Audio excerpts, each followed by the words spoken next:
హైదరాబాద్ అల్వాల్లో బాలికల మిస్సింగ్ కేసులో ట్విస్ట్ చోటు చేసుకుంది. ఇన్స్టాగ్రామ్ లో పరిచయమైన యువకులు బాలికలను ట్రాప్ చేశారు. ఇద్దరు బాలికలను ఈసీఐఎల్లోని ఓయో రూమ్ కు తీసుకెళ్లి లైంగిక దాడి చేశారు. యువకులను దమ్మాయిగూడకు చెందిన ఆకుల సాత్విక్, ఈసీఐఎల్ కు చెందిన కర్నాటి మోహన్ చంద్ గా గుర్తించారు. యువకులకు మచ్చబొల్లారానికి చెందిన ఇద్దరు బాలికలు ఇన్స్టాగ్రామ్ లో పరిచయమయ్యారు. 5 నెలలుగా బాలికలతో చాటింగ్ చేశారు. ఈ నెల 19 నుంచి ఇద్దరు బాలికలు కనిపించకుండా పోయారు. దీంతో తల్లిదండ్రులు పోలీసులకు ఫిర్యాదు చేశారు. ఈసీఐఎల్లోని ఓయో రూమ్ లో బాలికలను ఉన్నట్లు గుర్తించిన పోలీసులు వారిని కాపాడారు.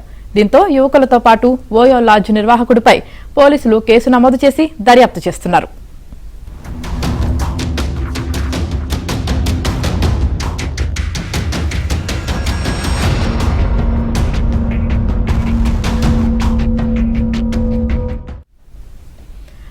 హైదరాబాద్ అల్వాల్లో బాలికల మిస్సింగ్ కేసులో ట్విస్ట్ చోటు చేసుకుంది. ఇన్స్టాగ్రామ్ లో పరిచయమైన యువకులు బాలికలను ట్రాప్ చేసినట్లుగా తెలుస్తుంది. ఇక దీనికి సంబంధించి పూర్తి సమాచారం మా క్రైమ్ కరెస్పాండెంట్ ప్రవీణ్ అందిస్తారు. ప్రవీణ్, అల్వాల్లో ఈ నెల 19వ తారీఖున మిస్సింగ్ అయినటువంటి బాలికల కేసులో ట్విస్ట్ వెలుగు చూసిందని చెప్పాలి.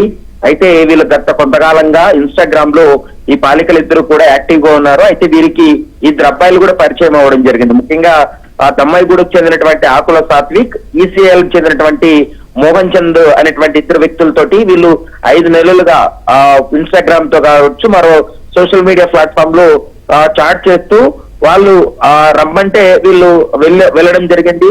అయితే వెళ్ళిన తర్వాత వీళ్ళు ఈసీఐఎల్ దగ్గర కలుసుకున్నారు. అక్కడి నుంచి నేరుగా ఓయో రూమ్ కు వెళ్లి అక్కడ 2 రోజులుగా అక్కడే ఉంటున్నట్లు కూడా ప్రస్తుతం అయితే పోలీసులు నిర్ధారణకు రావడం జరిగింది.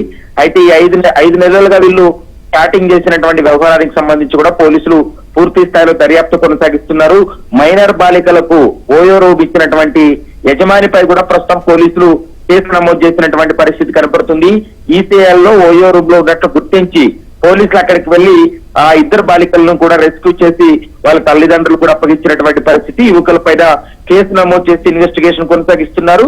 మరోవైపు ఓయో లాడ్జ్ కి సంబంధించినటువంటి నిర్వాహకుడిపై కూడా ప్రస్తుతం అయితే మాత్రం కేసు నమోదు చేయడం జరిగింది.